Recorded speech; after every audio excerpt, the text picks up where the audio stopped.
Hello friends, आज हम BSc fourth sem C programming का हम चैप्टर कर रहे थे। सेकंड किस चीज़ का? न्यूमेरिकल मेथड का। ठीक है, उसकी ये लास्ट एक्सरसाइज होगी।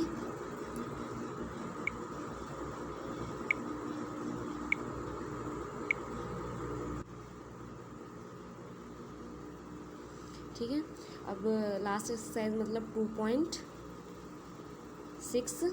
तो उसका सबसे पहला कौन सा मेथड है? Jacobi method. इस मेथड को देखते हैं हम क्या होता है, इसके अंदर कैसे सोल्व करते हैं।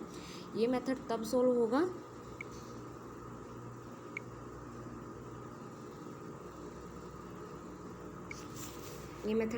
होगा जब हमारे जो कोफिशिएंट है, किस कोफिशिएंट, x1 जो ऊपर वाला x1 है, इसका x2 और x3, इन सब के जो कोफिशिएंट मतलब a11 a22 a33 सबसे ज़्यादा होंगे। किससे? a33 किससे ज़्यादा होना चाहिए? a32 से और a31 से। ठीक है, और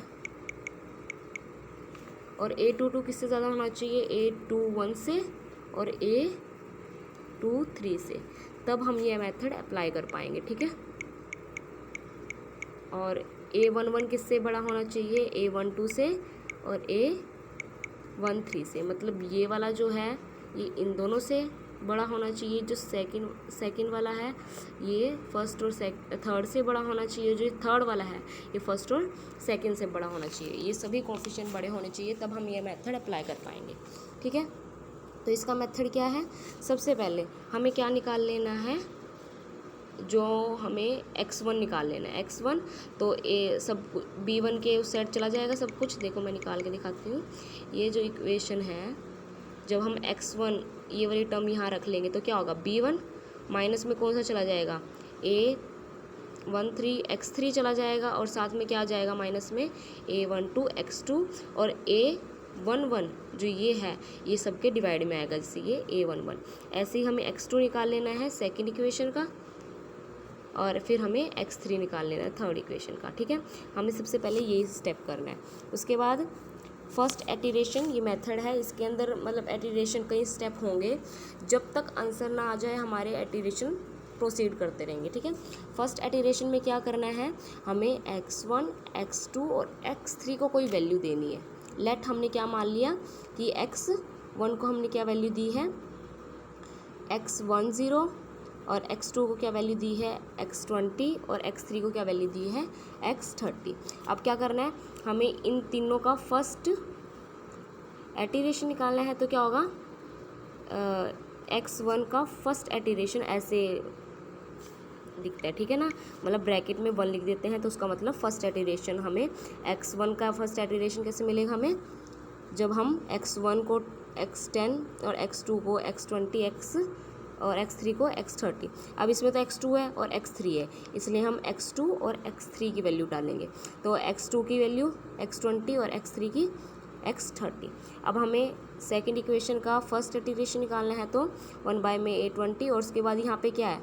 x1 है, इसलिए x1 की जगह x10, और उसके साथ x3 है, x3 के साथ x30 आएगा उसके प्लेस पे। ठीक है, सिमिलरली थर्ड का अगर हम फर्स्ट एटिरेशन निकालना चाहें तो क्या होगा?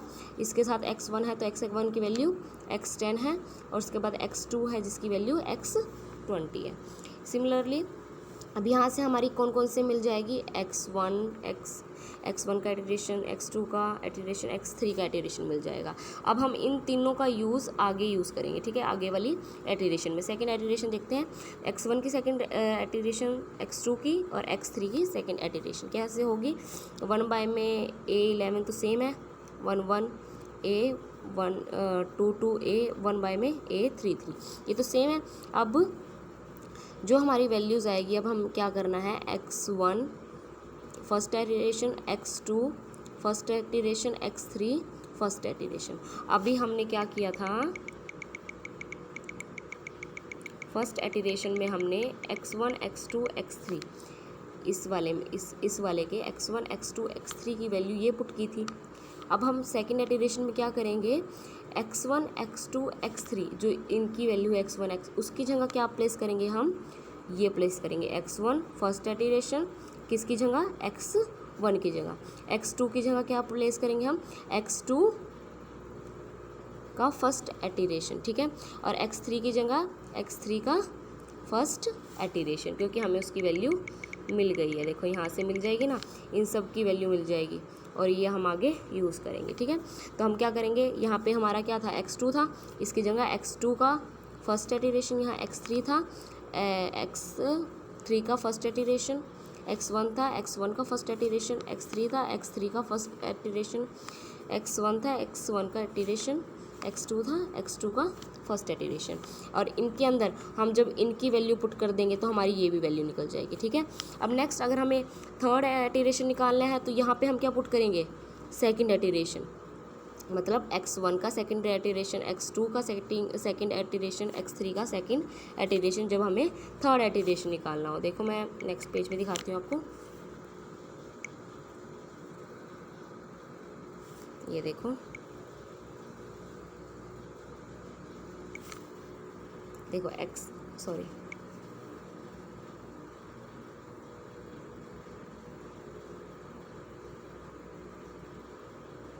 ये देखो थर्ड का क्या है, x3 निकालना है, तो हम यहाँ क्या पुट कर देंगे, x2 की प्लेस पे x2 का सेकंड इटरेशन, x3 का सेकंड, मतलब जो भी इटरेशन है उसकी जगह हम उससे एक कम इटरेशन रखेंगे अंदर। अगर थर्ड इटरेशन ले रहे हैं तो हम अंदर क्या रखेंगे, सेकंड, अगर हम सेकंड ले रहे हैं यहाँ तो क्या रखेंगे, फर्स्ट, बाकी सभी का। बस फर्स्ट स्टेप थोड़ा सा लगे क्योंकि उसके अंदर हमें वैल्यू निकालनी पड़ती है। अब देखो हम एक सम देखते हैं,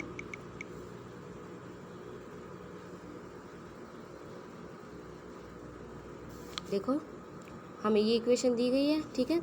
अब हमें देखें कि सबका कोफिशिएंट बड़ा है कि नहीं। देखो जो A11 का कोफिशिएंट बाकी दोनों से बड़ा है, A22 का जो कोफिशिएंट है, A22 जो है वो सबसे बड़ा है इन दोनों से, और A33 इन दोनों से बड़ा है, इसलिए यहाँ पे हम अप्लाई कर सकते हैं इसको, ठीक है। इसी इक्वेशन में यही लिखा हुआ है, ठीक है। तो हम क्या करेंगे, x ढूंढेंगे, y ढूंढेंगे और z ढूंढेंगे, जिसका जो सबसे बड़ा है, ठीक है, वहाँ से हम x y z लेंगे। तो हमने यहाँ से इक्वेशन बना ली है। अब क्या करेंगे, फर्स्ट इटरेशन लेंगे, हमें कुछ वैल्यू पुट करनी थी x की। हमने पिछले में क्या की थी, जब हमने थोड़ा सा एग्जाम्पल देखा उसमें x10 रखा, x1 को क्या रखा था, x10, x2 को x20, ऐसे ही हमें कुछ वैल्यू ढूंढ लेनी है। अभी इन्होंने क्या कहा है कि मान लो हमने x की वैल्यू क्या रख दी 0, y की भी वैल्यू 0 और z की भी 0। अब यहाँ पर भी x y की 0, z की 0, x की 0, z की 0, x की 0, y की 0, बस ये कांस्टेंट टर्म रह गई है। यहाँ से हमारी x first iteration, y first iteration, z first iteration की वैल्यू निकल गई है, ठीक है।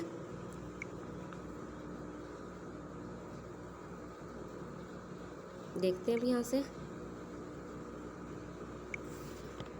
निकल गई। अब क्या करना है, हमें सेकेंड इटरेशन लिखना है। सेकेंड इटरेशन लिखेंगे तो हमें पता था कि यहाँ पे फर्स्ट इटरेशन जो कि इक्वेशन में होगी, तो हमें यहाँ पे किसकी वैल्यू मिली है, देखते हैं, पहले क्वेश्चन देखते हैं यहाँ पे क्या था हमारा। ये देखो क्या इक्वेशन थी हमारी,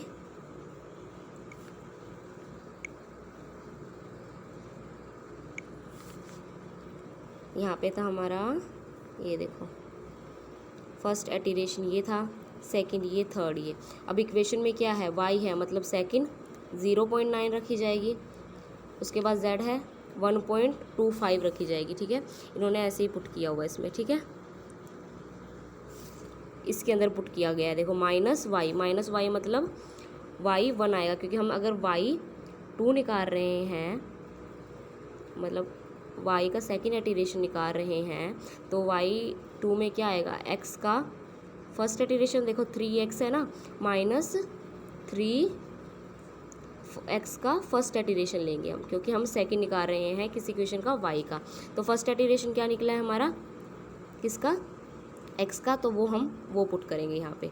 ये जो वैल्यू है हम नेक्स्ट वाले में सेकंड में पुट करेंगे, थर्ड में पुट करेंगे, और हमारी वैल्यूज़ निकल जाएगी, ठीक है।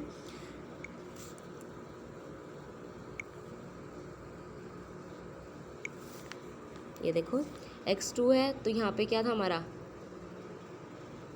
x2, यहाँ पे था x1 और z1 ढूंढेंगे, ठीक है।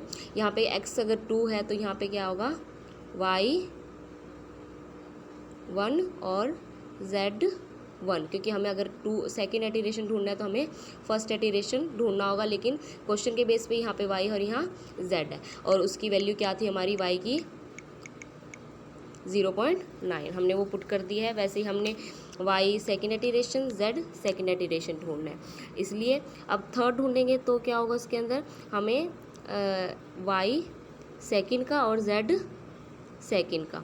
अगर y 3 ढूंढ रहे हैं तो x सेकेंड और z सेकेंड। सिमिलरली अगर हम z3 ढूंढ रहे हैं तो x सेकेंड और y सेकेंड एटिरेशन, हमें उसकी वैल्यू पुट करनी होगी, जो कि यहाँ से हमें सेकेंड एटिरेशन की वैल्यू मिलेगी। अब यहाँ से हमें थर्ड एटिरेशन की वैल्यू निकलेगी, फिर यहाँ से जो कि हम थर्ड की निकलेगी हम इसमें पुट करेंगे। यहाँ से हमारी फोर्थ की निकलेगी तो हम फिफ्थ ढूंढेंगे, और फिफ्थ से सिक्स। लेकिन ये तब तक चलता रहेगा जब तक हमारी वैल्यू सेम ना आ जाए। देखो फिफ्थ और सिक्स्थ की जो एटिरेशन है उन दोनों की वैल्यू सेम है। देखो सिर्फ 0.1 का फ़र्क है, इसमें भी 0.1 का फ़र्क है, इसमें भी बिल्कुल स्मॉल इफ़ेक्ट है, स्मॉल डिफरेंस है, जिसके कारण यहाँ पे हम अपना सॉल्यूशन रोक देंगे और अप्रॉक्सीमेटली हम वैल्यू निकाल देंगे, ठीक है, एक्स वाई जेड की। तो देखते हैं,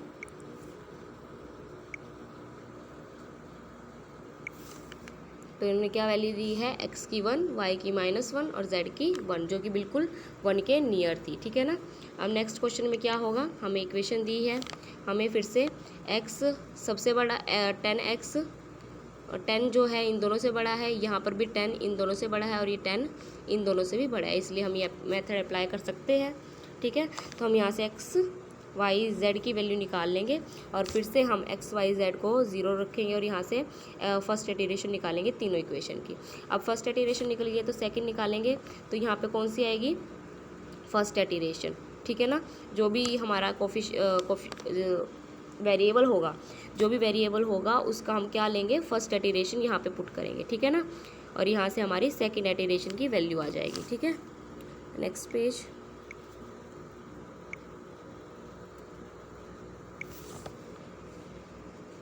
देखो थर्ड निकालना है, तो यहाँ सेकेंड एटिरेशन, ठीक है, सेकेंड एटिरेशन आएगी किसकी, वेरिएबल्स की, ठीक है। अब यहाँ से हमारी थर्ड एटिरेशन निकल जाएगी, फिर फोर्थ, फिर फिफ्थ और सिक्स्थ। इन्होंने क्या कहा है, जो फोर्थ, फिफ्थ और सिक्स्थ की है, देखो 3.00, 2.99, मतलब बिल्कुल 3 के पास है, इनकी जो वैल्यू है बिल्कुल सेम है, इसलिए इनको हम अप्रॉक्सीमेटली इनकी वैल्यू निकाल देंगे। एक्स की क्या निकाल देंगे, 3, देखो x की बिल्कुल 3 के नियर है इसलिए 3, y की बिल्कुल 4 के नियर है इसलिए 4, z की 5 के नियर है इसलिए 5। हमने इसका सॉल्यूशन निकाल दिया, ठीक है। नेक्स्ट पेज, अब हमारा आ गया गॉस सेडल मेथड। इसके अंदर बस थोड़ा सा डिफरेंस है, इसके अंदर फर्स्ट एटिरेशन ढूंढने का थोड़ा सा डिफरेंस है, बाकी बिल्कुल सेम है, ठीक है। देखते हैं इसके अंदर क्या होगा, हमें x1, x2, x3 निकालना होगा, वही कंपेयर करना होगा कि A11, A22, A33 कोफिशिएंट बड़े हैं कि नहीं है, ठीक है। यहाँ पे x1, x2, x3 है, यहाँ पे x y z नहीं है, यहाँ पे x1, x2, x3 है, इसलिए हम उनकी वैल्यू निकाल लेंगे। अब यहाँ पे फर्स्ट एटिरेशन ढूंढने का क्या मेथड है, यहाँ पे फर्स्ट एटिरेशन ढूंढने का मेथड है कि अगर हम फर्स्ट एटिरेशन निकाल रहे हैं तो x2 को और x3 की वैल्यू पुट करेंगे, x1 की कोई वैल्यू पुट नहीं करेंगे, ठीक है। x2 की 20 और x3 की 30। ऐसे ही अगर x2 का हम एटिरेशन निकाल रहे हैं तो हम किसका निकालेंगे, उसके बाद हमें मिल जाएगी, यहाँ से वैल्यू मिल जाएगी, ठीक है ना। यहाँ से हमें किसकी वैल्यू मिल जाएगी, x1 एटिरेशन और x2 एटिरेशन। अब देखो हमें क्या करना होगा, अगर हम x2 का फर्स्ट एटिरेशन ढूंढ रहे हैं तो x1 का फर्स्ट एटिरेशन निकाल सकते हैं हम, निकल गया क्योंकि यहाँ से निकल चुका है x1 का फर्स्ट एटिरेशन, ठीक है, और हमारे साथ x3 होगा। देखो आप कैसे समझोगे, अगर x1 है तो हमें किस किस की वैल्यू चाहिए होगी, x2 की, x3 की। अगर x2 है तो हमें किसकी वैल्यू चाहिए होगी, x1 की और x3 की। अगर x3 है तो हमें किसकी, x1 की और x2 की। अब हमें पता लगाना है कि हम x2 की मतलब x1 x2 x3 की वैल्यू क्या लेंगे। अब देखो x1 है, उसका फर्स्ट इटरेशन, सबका ही फर्स्ट इटरेशन निकाल रहे हैं, लेकिन अगर x1 है तो हम x2 की और x3 की वैल्यू निकालेंगे। अब हमें कोई वैल्यू नहीं मिली हुई क्योंकि x0 का कोई इटरेशन हमें नहीं दिया हुआ, इसलिए हम इसके अंदर लेट करेंगे कि x2 x20 के इक्वल है और x3 x30 के इक्वल है। यहाँ से x1 एटीरेशन निकल जाएगा। अब हमें क्या करना है, x2 निकालना है, x2 का फर्स्ट एटीरेशन x2 निकालना है, तो हमें किस किस का लेना पड़ेगा, x1 का और x3 का। अब x1 का हम क्या वैल्यू x10 ले, लेकिन क्यों ले, क्योंकि x1 का तो हमें एटीरेशन मिल चुका है। जिसका एटीरेशन नहीं मिला हम उसकी वैल्यू अपनी मर्जी से पुट कर सकते हैं, ठीक है ना। अब देखो x3 का कोई एटीरेशन नहीं मिला है, इसलिए हम इसको x30 लिख देंगे और उसके अंदर पुट कर देंगे। अब यहाँ से x2 का भी एटीरेशन निकल जाएगा। अब हमें x3 का ढूंढना है तो हमें किसका ढूंढना होगा, फर्स्ट और सेकंड का। अब फर्स्ट का भी हमें एटीरेशन पता है, सेकंड का भी पता है, तो हम x1 की वैल्यू क्या पुट करेंगे, x1 का फर्स्ट एटीरेशन, x2 की वैल्यू x2 का फर्स्ट एटीरेशन। जब हमें वैल्यूज एटीरेशन ना पता हो तब हम वैल्यू पुट करते हैं, अदरवाइज जो हमें मिली है हम उसको यूज़ करते हैं, ठीक है। अब हम क्वेश्चन देखते हैं। हमें ये इक्वेशन दी गई है, देखो यहाँ के सभी कोफिशिएंट जो है वो बाकी सभी से बड़े हैं, ठीक है ना, इसलिए हम इसके अंदर गॉस सीडल मेथड अप्लाई कर सकते हैं, ठीक है ना। नेक्स्ट पेज देखते हैं।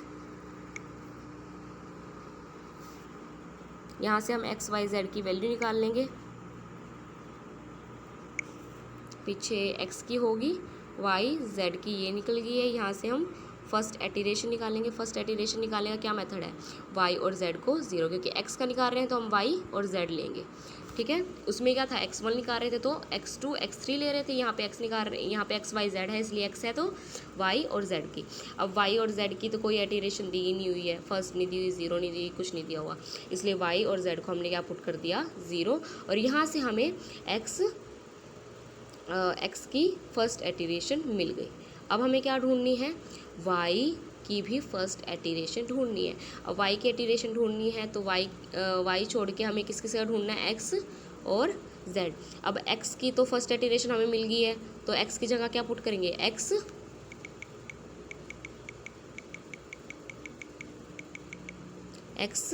फर्स्ट का एटीरेशन, और हमारे साथ z की कोई वैल्यू नहीं है इसलिए x z की ज़ीरो पुट करके हमें y1 की भी एटीरेशन मिल जाएगी। अभी z है इसलिए हमें क्या चाहिए होगा, x और y, और x और y की फर्स्ट एटीरेशन निकल गई है इसलिए हम x को क्या पुट करेंगे, x1 एटीरेशन और y को y1, y का फर्स्ट एटीरेशन। अब हम क्या करेंगे, सेकंड एटीरेशन ढूंढेंगे। सेकंड ढूंढेंगे तो हम बाकी सब सेम है, ठीक है। तो यहाँ पे फर्स्ट एटीरेशन आएगी वेरिएबल्स की, अगर y2 की है तो यहाँ पर भी फर्स्ट एटीरेशन आएगी वेरिएबल्स की, और यहाँ पर अगर z है तो यहाँ पर भी वेरिएबल की फर्स्ट एटीरेशन आएगी और यहाँ पे हमारी सेकंड एटीरेशन निकल जाएगी। सिमिलरली हमें थर्ड की ढूंढेंगे तो यहाँ पे सेकंड की एटीरेशन होगी वेरिएबल्स की, ठीक है, और यहाँ से भी हमारी थर्ड वैल्यू निकल जाएगी। नेक्स्ट पेज देखते हैं।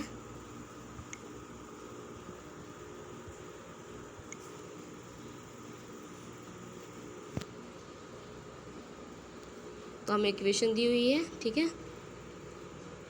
तो यहाँ से हम देखो 5, 4 और 8 बाकी सबसे बड़े हैं, आप अगर कंपेयर करें तो हम ये अप्लाई कर सकते हैं। यहाँ से हम x y z की वैल्यू निकालेंगे, ठीक है। अब फर्स्ट एटीरेशन हमें पता है कैसे, अगर हमें x की फर्स्ट एटीरेशन ढूंढनी है तो हमें y और z, x की ढूंढनी है तो y और z। अब हमें y और z की कोई भी ज़ीरो एटीरेशन नहीं दी हुई है इसलिए हम इसको ज़ीरो ही पुट करेंगे। वैसे x और y की अगर एटीरेशन ज़ीरो ढूंढे तो वो ज़ीरो ही मिलेगी, इसलिए इन्होंने ज़ीरो ही पुट किया और यहाँ पे x1 की एटीरेशन मिल गई है। अब हमें y की ढूंढनी है तो हम x और z की वैल्यू लेट करेंगे, सब्सटीट्यूट करेंगे, लेकिन अब हमें x की फर्स्ट एटीरेशन मिल गई है इसलिए हम x की जगह क्या पुट करेंगे, सब्सटीट्यूट करेंगे x की फर्स्ट इटीरेशन और जेड की कोई इटीरेशन नहीं मिली है तो इसको हम 0 पुट करेंगे, ठीक है। तो हम यहाँ से हमें y1 की भी वाई की भी फर्स्ट इटीरेशन मिल जाएगी। अब हमें z की ढूंढनी है तो हम x और y ढूंढेंगे, और x की भी मिल चुकी है फर्स्ट इटीरेशन और y की भी, इसलिए हम x को क्या पुट करेंगे, x फर्स्ट इटीरेशन और y की जगह y फर्स्ट इटीरेशन की वैल्यू, और हमारी फर्स्ट इटीरेशन की सभी वैल्यू निकल जाएगी।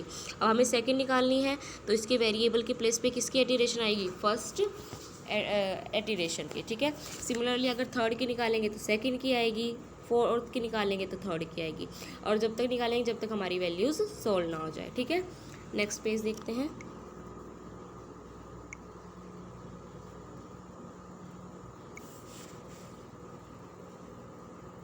ये देखो,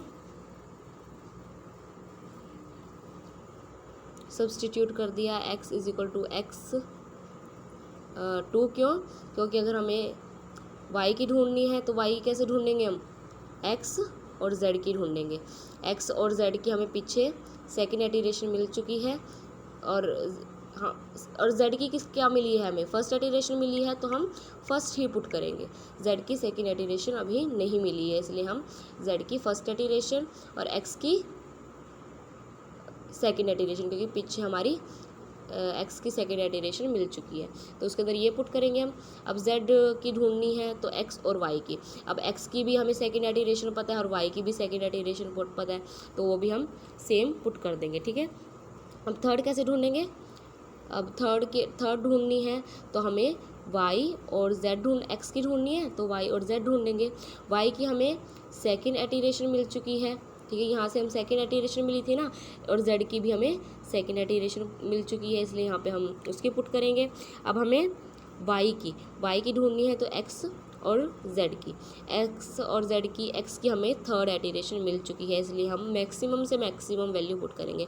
तो x की थर्ड इटीरेशन, z की नहीं मिली है तो z की सेकंड इटीरेशन से हम काम चलाएंगे, ठीक है। तो हमारी यहाँ से y की भी इटीरेशन, अब z की ढूंढनी है तो x और y, z को छोड़ के x और y, क्योंकि 3 वेरिएबल है x y z, अगर हम z को कंसीडर कर रहे हैं तो हम x y की वैल्यू सब्सटीट्यूट करेंगे। तो x और y की मैक्सिमम वैल्यू क्या हो सकती है, थर्ड इटीरेशन हो सकती है, इसलिए हम उसकी वैल्यू पुट करके आंसर हमारा सोल्व हो जाएगा, ठीक है।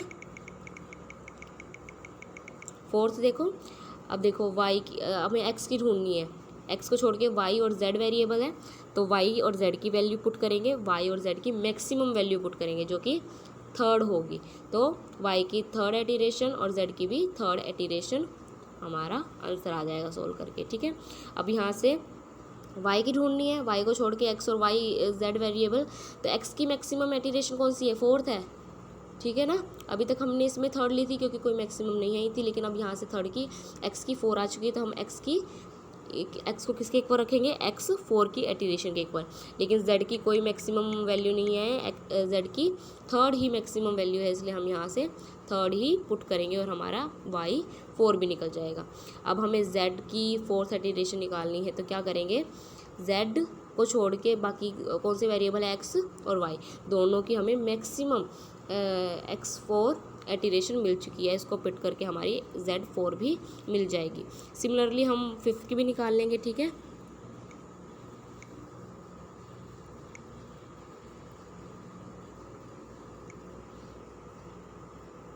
फिफ्थ की निकाल लेंगे। अब देखो फोर्थ और फिफ्थ की जो इटीरेशन है वो बिल्कुल आपस में क्लोज है, और उसकी अप्रॉक्सिमिटी देखते हुए हमारी एक्स वाई जेड की वैल्यू क्या आती है, x is equal to 2, y is equal to 1 और z इज इक्वल टू 4। अब नेक्स्ट गॉस सेडी मेथड से हमें क्या सोल्व करना है, इस इक्वेशन को सोल्व करना है। अब देखो इसका भी मैक्सिमम, इसका भी मैक्सिमम, इसका भी मैक्सिमम है, तो हम ये मेथड अप्लाई कर सकते हैं। एक्स वाई जेड की हमें वैल्यू ढूंढनी है। अब देखो सबसे पहले हमें किसकी इटीरेशन निकालनी है, फर्स्ट इटीरेशन निकालेंगे। तो x की फर्स्ट इटीरेशन निकालने के लिए हम पे कोई भी वैल्यू नहीं है, इसलिए x को छोड़ के y और z हमारे वेरिएबल है, उसकी वैल्यू हमने क्या लेट की है, z, y और z की 0 पुट की है, तो हमारी यहाँ से फर्स्ट इटीरेशन निकल जाएगी। अब हमें y ढूंढना है, y को छोड़ के x और y होते हैं, x और z होते हैं। x की मैक्सिमम हमें पता है कि x 1 इटीरेशन लिख चुकी है, तो x को किसके इक्वल रखेंगे, x 1 इटीरेशन। अब z की कोई भी मैक्सिमम नहीं है, इसलिए z को सेम हम z इज इक्वल टू 0 रखेंगे और यहाँ से y की फर्स्ट एटिरेशन मिल जाएगी। अब z1 की एटिरेशन, z को छोड़ के x और y होते हैं, x की भी हमें मैक्सिमम एटिरेशन पता है और y की भी मैक्सिमम फर्स्ट एटिरेशन पता है, क्योंकि यहाँ पे अभी तक मैक्सिमम फर्स्ट एटिरेशन ही है तो हम उसको ही पुट करेंगे, उसको ही यूज़ करेंगे x और y के प्लेस पे। ठीक है, नेक्स्ट पेज पे देखते हैं।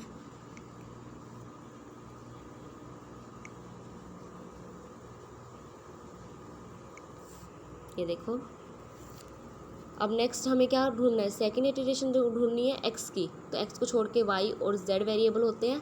ठीक है ना, अब हमें क्या करना होगा, मैक्सिमम एटिरेशन लेनी होगी y और z के प्लेस पे। y की पीछे हमने देखी थी कि सबसे मैक्सिमम y1 थी और z की भी हमें पता है y फर्स्ट एटिरेशन थी, तो उसकी वैल्यू पुट करके हमारी x2 की x की सेकेंड एटिरेशन निकल जाएगी। अब y की सेकेंड एटिरेशन निकालनी है तो y को छोड़ के x और z बचते हैं। x की हमारी मैक्सिमम अब क्या बन रही है, नहीं, यहाँ से हमें पता चला ना x की सेकेंड एटिरेशन, तो x की जगह हम x की सेकेंड एटिरेशन रखेंगे और z की अभी तक हमें सेकेंड एटिरेशन नहीं मिली है, इसलिए हम z की फर्स्ट एटिरेशन से ही वर्क करेंगे और y की सेकेंड एटिरेशन निकल जाएगी। ठीक है, अब z को छोड़ के x और y होते हैं और x की मैक्सिमम हमें सेकंड मिल चुकी है, y की भी हमें मैक्सिमम सेकंड मिल चुकी है, इसलिए हम उसको पुट करके हमारा आंसर आएगा। अब हमें थर्ड ढूंढना है। ठीक है, थर्ड ढूंढने के लिए वो भी x की ढूंढना है, x को छोड़ के y और z होते हैं। y और z की अभी तक मैक्सिमम क्या आई है, y और z की सेकेंड एटिरेशन आई है, तो हम उसका यूज़ करेंगे तो x3 की निकल जाएगी। ठीक है, अब यहीं पे अगर y की ढूंढनी है थर्ड एटिरेशन, y को छोड़ के x और z होता है, x की अभी हमें मैक्सिमम एटिरेशन मिली है जो कि x3 है, तो x की जगह हम क्या पुट करेंगे x3, लेकिन z की कोई एटिरेशन नहीं मिली है तो हम पीछे वाले से वर्क लेंगे, तो z की सेकंड एटिरेशन पुट करेंगे किसके प्लेस पे, z के प्लेस पे। ठीक है, सिमिलरली z3 ढूंढना है, z की थर्ड एटिरेशन ढूंढनी है तो z को छोड़ के x और y होते हैं, तो x के प्लेस पे हम क्या पुट करेंगे, जो उसकी मैक्सिमम है, हमें मिल चुकी है मैक्सिमम वो भी, और y की भी मैक्सिमम y थर्ड एटिरेशन मिल चुकी है और यहाँ से सोल्व हो गया। अब इन्होंने कहा सेकंड और थर्ड की एटिरेशन बिल्कुल सिमिलर है, जिसके कारण हम अप्रॉक्सीमेटली आंसर निकाल सकते हैं। ठीक है, ये देखो x2 की और x3 की 0.4974, 0.4998। अब यहाँ से 0.5016 y2 की और y3 की 0.50001, जो कि बिल्कुल सिमिलर है। ठीक है, इससे हम अप्रॉक्सीमेटली रिजल्ट ढूंढ सकते हैं और z3 की भी बिल्कुल सिमिलर है, और यहाँ से हमें पता चलता है कि x की 1/2, y की 1/2 और z की भी 1/2। ठीक है, रिलैक्सेशन मेथड हमें करने की ज़रूरत नहीं है। ठीक है, और हमारा ये चैप्टर यहीं पे ख़त्म होता है। अगर आपको कोई भी प्रॉब्लम हो आप कमेंट सेक्शन में पूछ सकते हैं। Okay, thank you guys.